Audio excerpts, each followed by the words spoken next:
পাহাড়ি শহর, কুয়াশায় মোড়া এক স্বপ্ন যার নাম কার্শিয়াং,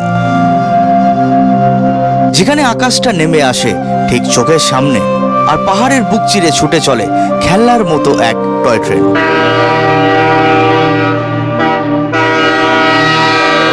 এই শহরের প্রতিটা বাঁকে, প্রতিটা পাথরে লুকিয়ে আছে শত শত গল্প।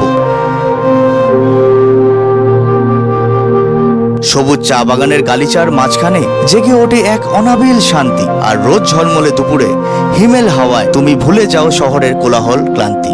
কিন্তু এই শহরেই এক প্রান্তে আছে এক রাস্তা যার নাম শুনলেই গায়ে কাঁটা দেয়, ডাউহিলের সেই ডেথ রোড, যেখানে ভয় আর কৌতূহল একসাথে হেঁটে চলে। এবং ঠিক তখনই এক ঝর্ণার শব্দে ছাপিয়ে দেয় সব ভয়। মেঘেরা নামে হাত ছুঁয়ে যায়, এ যেন এক স্বপ্নের শহর যেখানে বাস্তব হারিয়ে যায় কুয়াশার ভেতরে। এবারে ক্রসিং রুটস নিয়ে আসছে আপনাদের কাছে কার্শিয়াং এর গল্প, যেখানে প্রতিটি শট এক সিনেমা আর প্রতিটি মুহূর্ত এক অনুভব।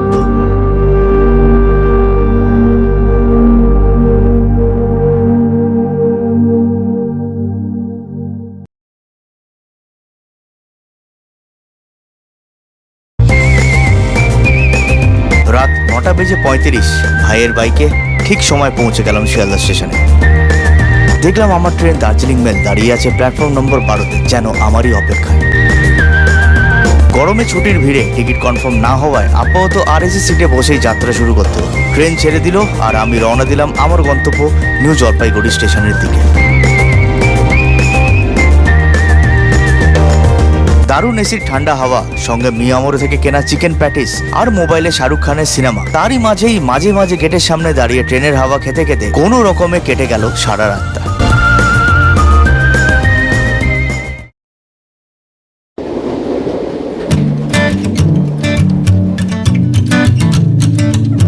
সকালের হালকা আলোয় ঘুম ভাঙতেই দেখি আমাদের ট্রেন তখন কিশনগঞ্জ স্টেশন ছাড়িয়ে বেশ খানিকটা এগিয়ে গেছে।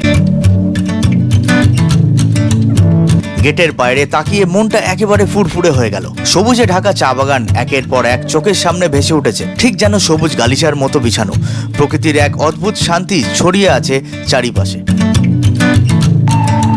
এই অপূর্ব দৃশ্যর সঙ্গে হাতে এক কাপ গরম চা, সত্যি বলতে কি এর চেয়ে সুন্দর সকাল আর হতে পারে না। ট্রেন চলতে চলতে পাশ কাটিয়ে যাচ্ছিল ছোট ছোট স্টেশন, প্রতিটা স্টেশন যেন একটা গল্প বলে। এইভাবেই সকালে ট্রেন এগিয়ে চললো আর কিছুক্ষণের মধ্যেই পৌঁছে গেলাম নিউ জলপাইগুড়ি স্টেশনে। এক নতুন ভ্রমণের শুরু, এক নতুন গল্পের অপেক্ষা।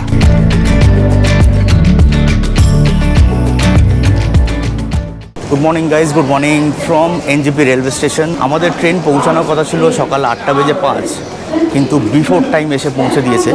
তো আজ আমাদের গন্তব্য হচ্ছে কার্শিয়াং, আর ওখানে সাইট সিন করবো, ঘুরবো ইত্যাদি।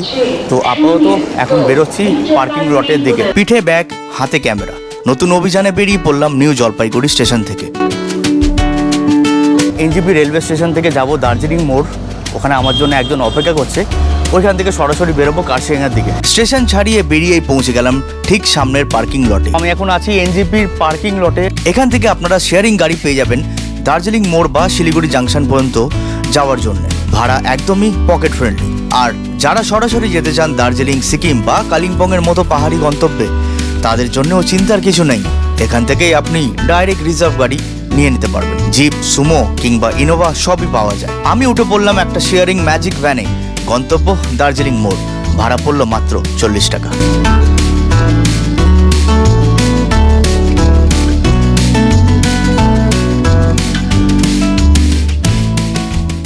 এসে পৌঁছালাম দার্জিলিং মোড়। যেটা বলেছিলাম একজনের সাথে আলাপ করাবো, আশিস বাবু আমাদের হোমস্টের যে ওনার, উনি আমাকে পিক করতে চলে এসেছেন। নমস্কার, আমি আশিস সান্যাল, আমি শিলিগুড়ি নিবাসী।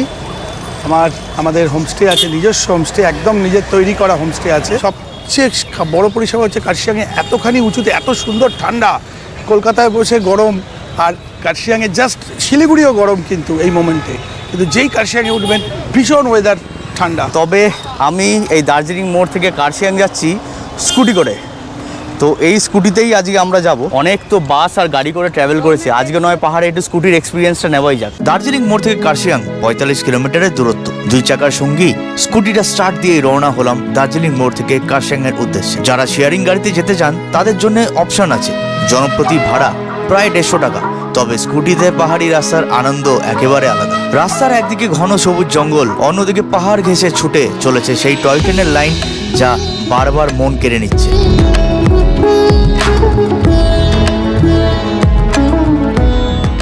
তো আমরা অলমোস্ট এনজেপি রেলওয়ে স্টেশন থেকে 15 কিলোমিটার চলে এসেছি, আর এখন আমরা পার করছি শুকনা দিয়ে। এটা অ্যাকচুয়ালি ফরেস্ট এরিয়া। এই যে জঙ্গল দেখছেন, এই জঙ্গলে অনেক টাইমে কিন্তু এখানে বুনো হাতি ফাতিও কিন্তু চলে আসে আর দেখা যায়। আজকে কিন্তু ওয়েদারটা খুব সুদিং, একদম ক্লাউডি কন্ডিশনস, সেরকম কিন্তু রোদের তাপ নেই, ইনফ্যাক্ট রোদই নেই বলতে গেলে। দারুণ লাগছে কিন্তু স্কুটিতে আজকে কার্শিয়াং যেতে। সোজা যে রাস্তাটা চলে যাচ্ছে NH 55 ধরে চলে যাচ্ছে হিলকাট রোড, এটা অ্যাকচুয়ালি টয় ট্রেনের লাইন। এই লাইনটা সোজা চলে যাচ্ছে, আর বাঁদিকে যে রাস্তাটা চলে যাচ্ছে সেটা হচ্ছে রোহিণী। তো আমরা এখন আপাতত বাঁদিকে রাস্তাটা ধরবো। দুই পাশে ছড়িয়ে আছে অগণিত চা বাগান, সবুজের এমন ঝলক যেন চোখের আরাম।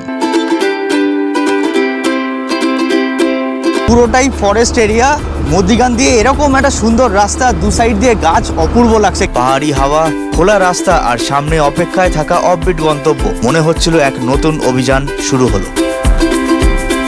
সামনে যে রাস্তাটা দেখতে পাচ্ছেন সোজা চলে যাচ্ছে মিরিক, আর আমরা যাব ডান দিকে কার্শিয়াংয়ের দিকে। এই রাস্তা থেকে কিন্তু পাহাড় দেখা আমাদের এবার শুরু হবে। চলতে চলতে সামনে দেখা দিল পাহাড়ি আঁকা বাঁকা পথ, যেন সাপের মতো এঁকে বেঁকে উঠে গেছে দূরের মেঘে ঢাকা চূড়ার দিকে।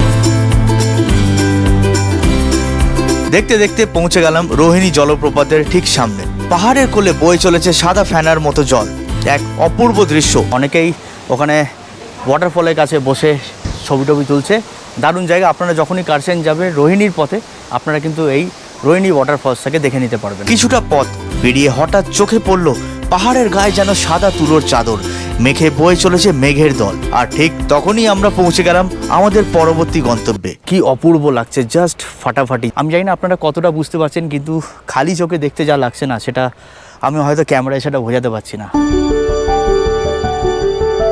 এ যেন কোনো কবির কল্পনায় আঁকা, সবুজে মোড়ানো মেঘে ঢাকা পাহাড়, আর তার বুক চিরে এগিয়ে চলা আঁকা বাঁকা রাস্তা। পাখির চোখে দেখা এই প্রকৃতি যেন বলে ওঠে, চোখ রাখো, মন হারাও, আর অনুভব করো আমার নিস্তব্ধ গান। উঁচু থেকে নিচের দিকে তাকালে বোঝা যায় পৃথিবীটা কতটা শান্ত, কতটা স্নিগ্ধ হতে পারে। এই দৃশ্যটা ঠিক যেন কোনো স্লো মোশন সিনেমার মতো। এটাই তো সেই জায়গা যেখানে ক্যামেরা ফ্রেম ফুরিয়ে যায় কিন্তু বিস্ময় শেষ হয় না।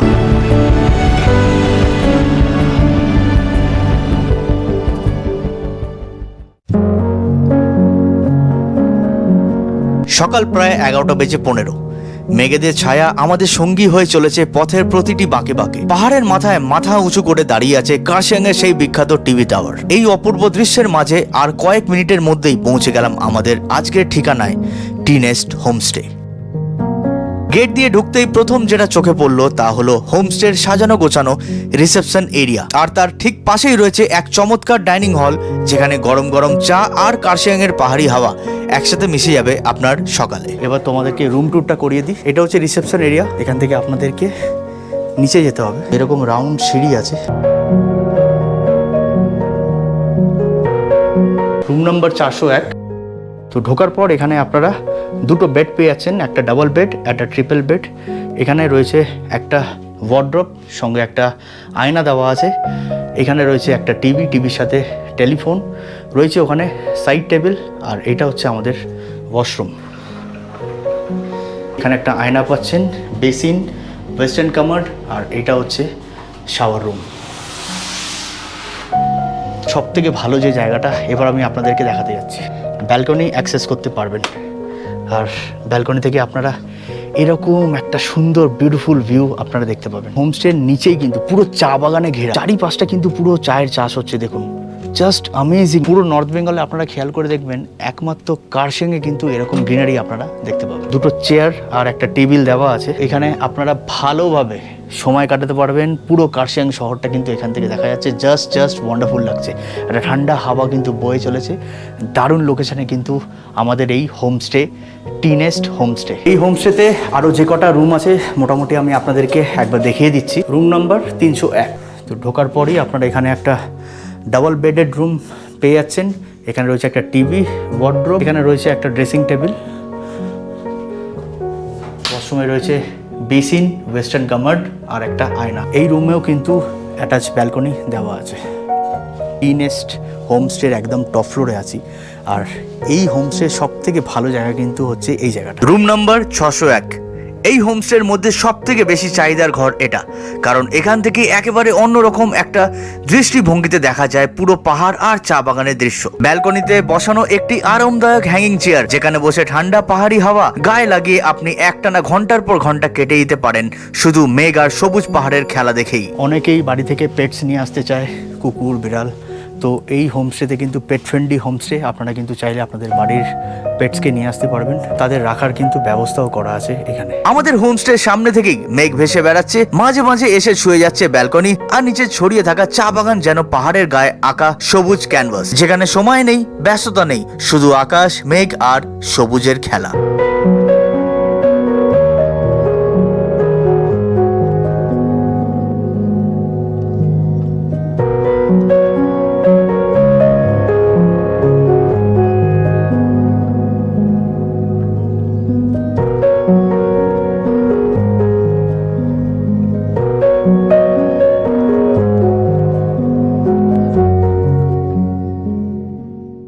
সামনে যে পাহাড়টা দেখছেন মেঘে ঢাকা, যেটা মেঘ ভেসে উড়ে বেড়াচ্ছে, ওই পাহাড়ের পেছনে হচ্ছে সিটং। আর এই দিকে যে পাহাড়টা দেখছেন মেঘে যেটা ঢাকা রয়েছে, সেটা হচ্ছে আপনার কালিম্পং।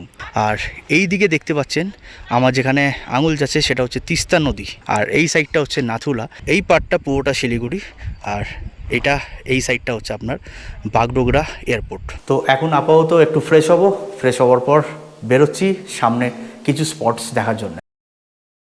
অলরাইট বন্ধুরা, তো ফ্রেশন আপ হয়ে গেছি, আর এখন আমরা সামনে সাইট সিন করতে যাচ্ছি। আরেকটা জিনিস তোমাদেরকে দেখাই, এটা হচ্ছে আমাদের হোমস্টে। এইখান দিয়ে কিন্তু চলে গেছে টয় ট্রেনের লাইন। হোমস্টে থেকেই কিন্তু মাঝে মাঝে এখানে টয় ট্রেন কিন্তু আপনারা দেখতে পাবেন। বলতে বলতেই হঠাৎ চোখের সামনে দেখা দিল দার্জিলিং হিমালয়ান টয় ট্রেন।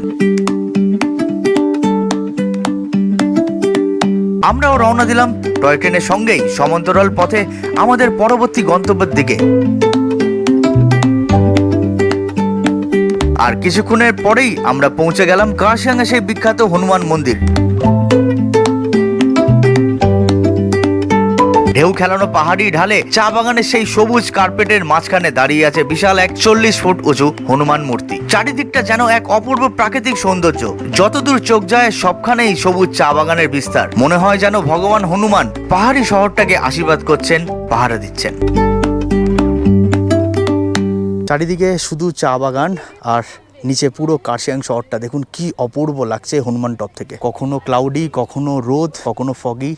এই হচ্ছে কার্শিয়াংয়ের ওয়েদার। হনুমান মূর্তির আশীর্বাদ নিয়ে আমরা বেরিয়ে পড়লাম আমাদের পরবর্তী গন্তব্যের দিকে। চারপাশে পাহাড়ি গ্রাম্য রাস্তা, একদিকে অসীম চা বাগান, অন্যদিকে মেঘের খেলা। এই রাস্তাগুলো যেন প্রকৃতির আঁকা চিত্র, প্রতিটি মোড়ে নতুন গল্প বলে। পাহাড়ি গ্রামীণ রাস্তা দিয়ে আমরা এসে পৌঁছালাম ডাউ হিলের টুরিস্ট স্পটে, যেখানে ঘন জঙ্গল আর ডাউ হিলের ইতিহাস ঘেরা এই জায়গা যেন এক রহস্যময় জগৎ। এখানে দেখতে যাচ্ছি ডাউ হিল বয়েজ স্কুল আর ডাউ হিল চার্চ। শুনেছি নাকি এই জায়গাটা প্রচুর নাম আছে, নাম না বদনাম সেটা ঠিক জানি না, বাট শুনেছি এখানে নাকি ভূত টুট দেখা যায়। তো তাই যাচ্ছি, লেটস সি। আর আমাদের হোমস্টে থেকে ডাউ হিল রোড কিন্তু মাত্র 7 কিলোমিটার, স্কুটিতে মোটামুটি 22 মিনিট মতন লাগলো।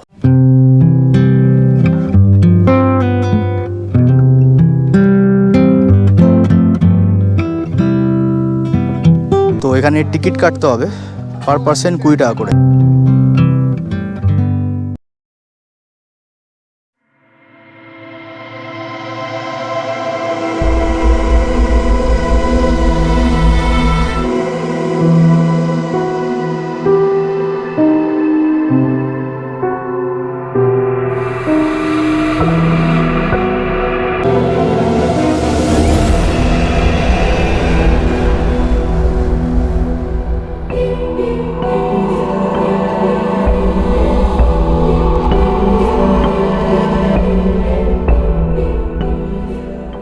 অনেস্টলি বলছি একটু ভয় লাগছে জায়গাটা, কারণ পুরোটা নিরিবিলি। সামনে দেখতেই পাচ্ছেন পুরো ফাঁকা রাস্তা, চারিদিক দিয়ে কিন্তু পাইন গাছ দিয়ে ঘেরা, আর এই রাস্তাটাই সোজা চলে যাচ্ছে ডাউ হিল ডেথ রোডের দিকে। তবে যেভাবে সাজিয়েছে পুরো ফরেস্টটাকে, মানে কালী পুজোর প্যান্ডেলে যেরকম সাজিয়ে থাকে সেরকমই কিন্তু সাজিয়েছে। অ্যাকচুয়ালি ট্যুরিস্ট অ্যাট্রাকশনের জন্য এটা করেছে, খারাপ লাগছে না।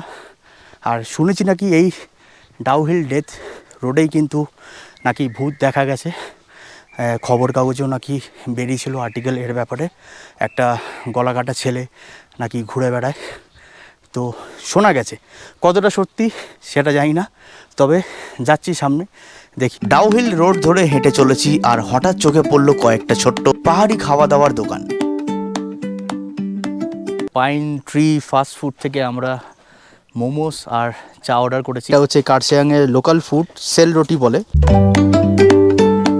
মোমোগুলোকে দেখতে তো দারুণ লাগছে, এবার টেস্ট করে দেখি।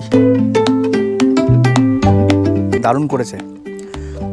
70 টাকা করে নিয়েছে মোমো, 8 পিস ছিল, আর চা নিয়েছে 15 টাকা। কয়েকটা মোমো আর 1 কাপ চা খেয়ে আমরা আবার হাঁটা দিলাম ডাউহিল ডেথ রোডের দিকে। চারপাশে নিস্তব্ধতা আর ঘন জঙ্গলের ভেতর দিয়ে বয়ে যাওয়া এই রাস্তা যেন এক অন্যরকম অভিজ্ঞতা। শিব শঙ্করায় শুদ্ধায়।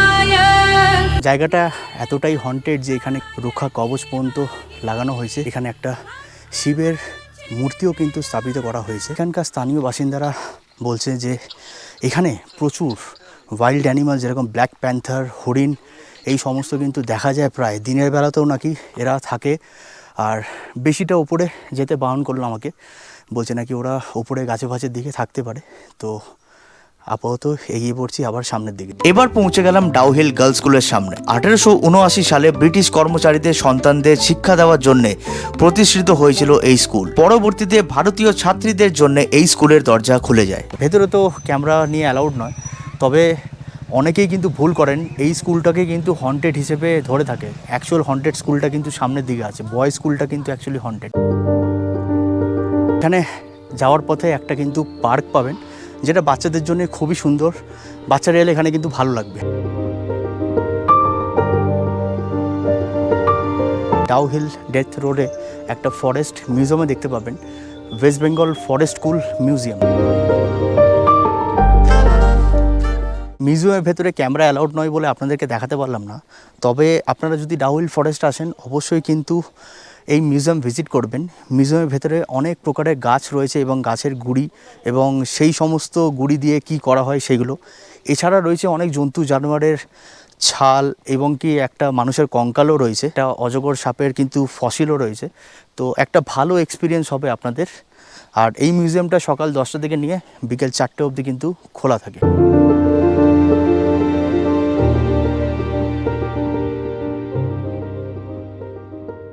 কার্শিয়াং যেটার জন্য ফেমাস, অর্কিড। এখানে দেখুন অর্কিড ফুল দেখছেন, এগুলো সমস্ত কিন্তু অর্কিড ফুল। সে পৌঁছলাম ভিক্টোরিয়া বয়েজ স্কুল। এই স্কুলটাকে কিন্তু হন্টেড স্কুল হিসেবে কিন্তু বলে থাকে। এইবার আদৌ এটা হন্টেড কি না সেটা কিন্তু আমার জানা নেই, আর আমি কনফার্মড নয়। হ্যাঁ, অনেক আর্টিকেল বেরিয়েছে যে এর ভেতরে যে চার্চ আছে একটা, সেটা হন্টেড বলে। তবে এই স্কুলটাকেই অনেকে কিন্তু হন্টেড হিসেবে বলে।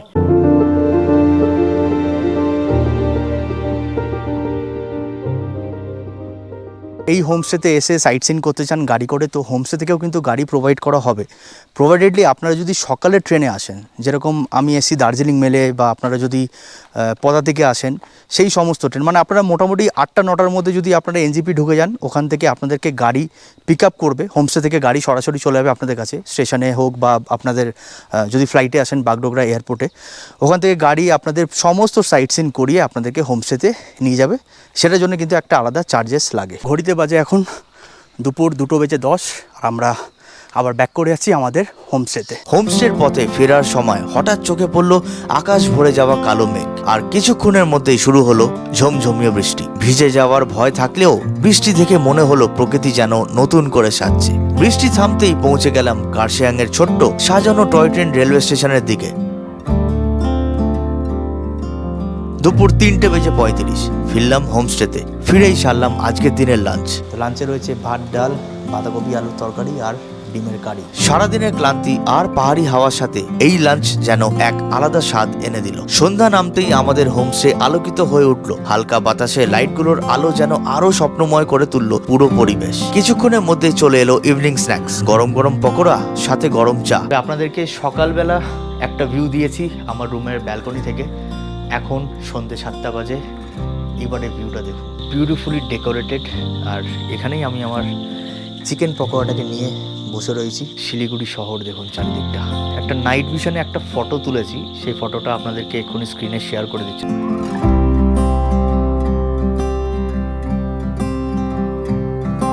ইভিনিং স্ন্যাক শেষ হতেই বেশি সময় নিল না আজকের ডিনার সারতে।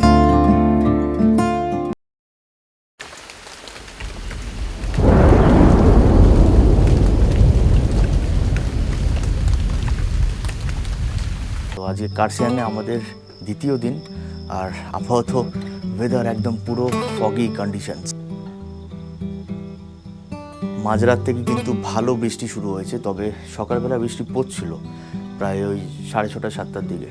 তো ভেবেছিলাম যে সানরাইজটা দেখাবো, কিন্তু বৃষ্টিতে পুরো যে সানরাইজটা আর দেখা হলো না সেভাবে। এখন আমাদের সকালে মর্নিং টি দিয়ে গেছে, সঙ্গে বিস্কিট। তবে সব রকমের কিন্তু ওয়েদার এক্সপিরিয়েন্স করলাম এই দুদিন। একবার গরম, একবার বৃষ্টি, একবার ঠান্ডা, একবার ফগি।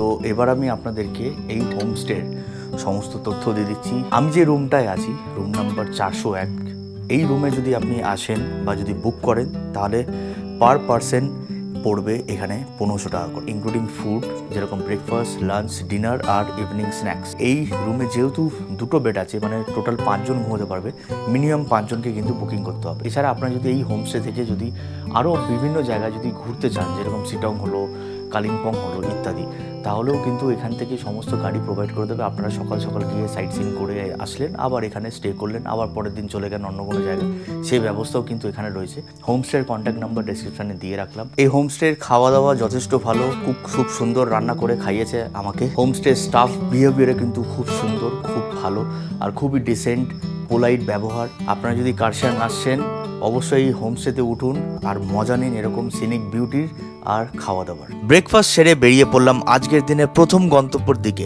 নেতাজি মিউজিয়াম। পাহাড়ি হাওয়া গায়ে মেখে রওনা হলাম ইতিহাসের গন্ধ মাখা এই জায়গার দিকে।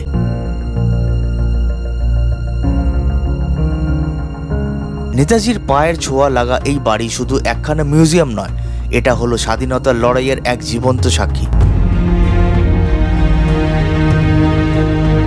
এই মিউজিয়ামটি মূলত সেই বাড়ি যেখানে নেতাজি সুভাষচন্দ্র বসু 1936 থেকে 1937 সালের মধ্যে কিছুদিন ব্রিটিশ পুলিশের নজরদারির মধ্যে বসবাস করেছিলেন। সেই স্মৃতি বুকে ধরে রাখা এই বাড়ি এখন রূপান্তরিত হয়েছে একটি ঐতিহাসিক জাদুঘরে। 1917 से जब नेताजी जब देश के लिए जब खड़ा हो गया था, तो बाद में लड़ते लड़ते में तो जाकर के दिल्ली में जवाहरलाल नेहरू, गांधी महात्मा के साथ में जब बात किया था, तो गांधी महात्मा खाली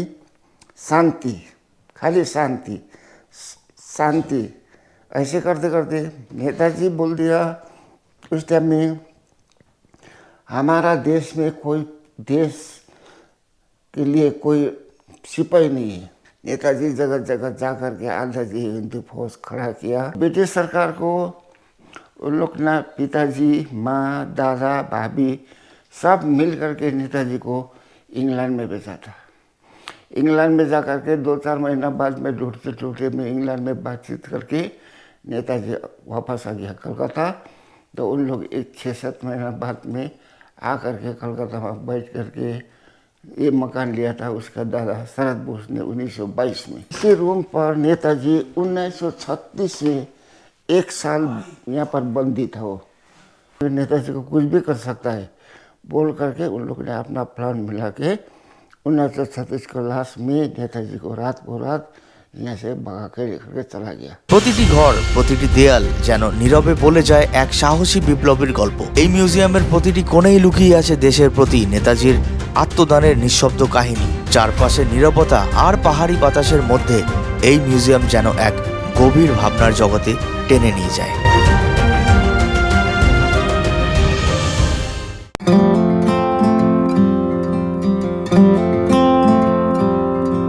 এসে পৌঁছালাম গিদ্দা পাহাড় ভিউ পয়েন্টে।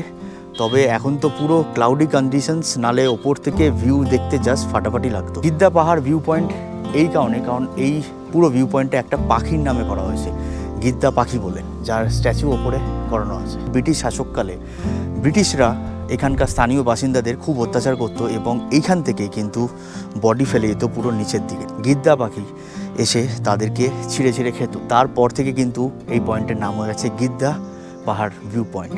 আর পুরো কার্শিয়াংয়ে সব থেকে ভালো পাহাড় যদি কিছু হয়ে থাকে সেটা হচ্ছে গিদ্দা পাহাড় ভিউ পয়েন্ট। আমাদের হোমস্টেটাও কিন্তু গিদ্দা পাহাড়ে, আর আমাদের হোমস্টের ওপরেই আপনাদেরকে দেখালাম নেতাজি মিউজিয়ামটাও কিন্তু এই গিদ্দা পাহাড়েই অবস্থিত। এখানে একটা কনস্ট্রাকশন হচ্ছে, এটা অ্যাকচুয়ালি রোপওয়ে করা হচ্ছে, রোপওয়ের কাজ চলছে। ওখানটা স্টার্টিং পয়েন্ট আর এটা আপনার এন্ড পয়েন্ট হবে। তো আশা করি আর 1-1.5 বছরের মধ্যে এটা হয়তো কমপ্লিট হয়ে যাবে। গিদ্দা পাহাড় থেকে বিদায় নিয়ে আমরা বেরিয়ে পড়লাম কার্শিয়াং থেকে এনজেপির দিকে। পাহাড়ি রাস্তা দিয়ে যেতে যেতে মনটা কেমন যেন হালকা হয়ে আসে। যাওয়ার পথেই চোখে পড়লো এক দারুণ ঝর্ণা। এনজেপি যাওয়ার পথেই আরেকটা স্পট দেখতে পেয়ে যাবেন, পাগলাঝোড়া ওয়াটারফলস। বর্ষার টাইমে পুরো এই পাথর জুড়ে জল নেবে, এই রাস্তা ভেঙে দিয়ে চলে যায়। এমনকি টয় ট্রেন লাইনও ভেঙে গেছিলো, যেটাকেও নতুনভাবে আবার করা হয়েছে। ড্রোনের ক্যামেরা ধীরে ধীরে ওপরের দিকে উঠছে।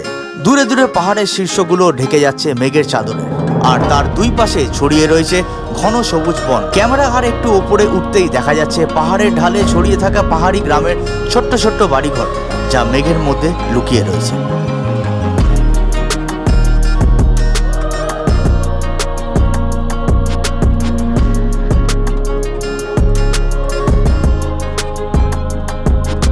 পাহাড়ি পথ শেষ করে আমরা এসে পৌঁছলাম আরও এক রোমাঞ্চকর জায়গায়, গুলমা টি স্টেট। দুপাশে সবুজ চা বাগান, মাঝে পাথুরের রাস্তা, তার উপরই দিয়ে ছুটে চলেছে আমাদের স্কুটি। কার্শিয়াং থেকে অলমোস্ট 30 কিলোমিটার পার করার পর চলে এসেছি গুলমা ফরেস্টে। এই হচ্ছে পুরো এরিয়াটা, আমরা ওইখান থেকে এলাম। আর এইখানে যে নদীটা বয়ে যাচ্ছে এটা অ্যাকচুয়ালি কিন্তু গুলমা নদী, যেটা ভুটান থেকে আসছে। আর ওপারে যে জঙ্গলটা দেখছেন ওই জঙ্গলে কিন্তু যাওয়া নিষেধ। ওখানে অনেক রকমের জন্তু জানোয়ার রয়েছে, চিতা, বাঘ, তারপরে হাতি দেখা যায় না, মাঝে মাঝে নাকি এপারেও চলে আসে। বর্ষাকালে কিন্তু এই গুলমা নদীর জল কিন্তু পুরো জায়গাটা ভরিয়ে দেয়। সামনে যে রেল ব্রিজটা দেখছেন এটা কিন্তু চলে যাচ্ছে আলিপুরদুয়ার। আপনারা যদি কাঞ্চনকন্যা এক্সপ্রেসে যদি ট্রাভেল করেন তাহলে কিন্তু এই গুলমা নদীর ব্রিজটা আপনারা কিন্তু দেখতে পাবেন।